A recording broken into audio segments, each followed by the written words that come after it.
जय मसीह। आज 7 मे 2021 तदनुसार 24 वैशाख 2078 शुक्रबार। आज हामी माथिल्लो कोठाबाट हेर्नेछौँ। आजको शीर्षक छ साँचो धन। आज हामी परमेश्वरको वचन पहिलो पत्रुस 4:8 देखि 11 सम्म पाठ गर्नेछौँ। सबैभन्दा बढी एउटा अर्काप्रति तिमीहरूको प्रेम अटुट रहोस्, किनकि प्रेमले नै असंख्य पापहरू ढाक्दछ। बिना गनगन एउटाले अर्काको अतिथि सत्कार गर, जसले जस्तो वरदान पाएको छ परमेश्वरका अनुग्रहका विभिन्न वरदान पाएका भण्डारे झैं ती एउटा अर्काको निम्ति प्रयोग गर। यदि कसैले बोल्दछ भने परमेश्वरको वचन बोले जस्तै त्यसले बोलोस्। यदि कसैले सेवा गर्छ भने परमेश्वरले दिनुभएको शक्तिद्वारा त्यसले त्यो गरोस्। यस हेतुले कि सबै कुरामा येशू ख्रीष्टद्वारा परमेश्वरलाई नै प्रशंसा होस्। उहाँलाई नै महिमा र पराक्रम सदा सर्वदा होस्। आमीन। दोस्रो कोरिन्थी 9:7 लेखिका यहाँ जोड दिनुहुन्छ। खुसी साथ दिनेलाई परमेश्वरले प्रेम गर्नुहुन्छ। आमेन।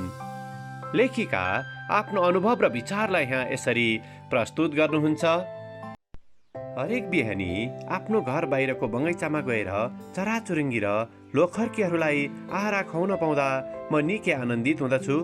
तिनीहरू आएर हतार हतार मैले छरेका रोटीका टुक्राहरू खाएको हेर्न मलाई निकै मन पर्दछ। यद्यपि हामीलाई थाहा छ कि हाम्रो स्वर्गीय पिताले सबै जीवहरूलाई आहारा जुटाउनु हुँदछ। मत्ती 6:26। र यो कार्यको निम्ति आफूलाई उहाँको एउटा औजार स्वरूप पाउँदा म निकै खुसी हुँदछु।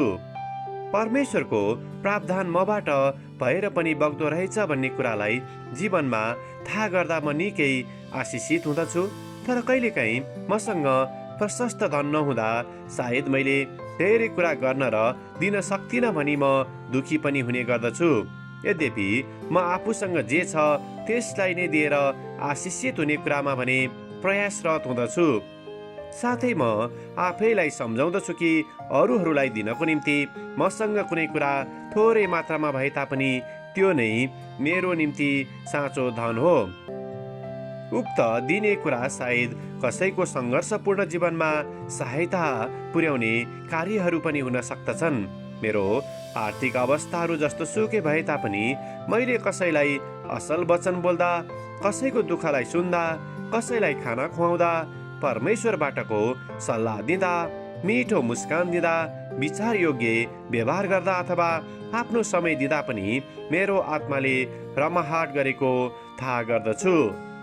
सायद मैले रोटीका टुक्राहरू मात्र कसैलाई दिन सके भने पनि म आफैलाई निकै धनी ठान्दछु, किनकि मैले त्यो कार्य प्रेमद्वारा गरेको हुँदछु। आमेन।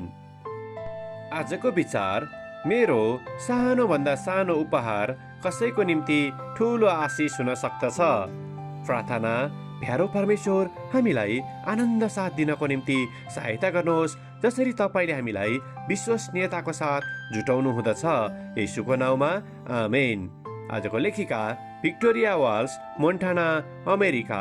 आजको प्रार्थनाको विषय, परमेश्वरको कार्य गर्नको निम्ति आफू तयार नरहेको विचार गर्नेहरूका निम्ति।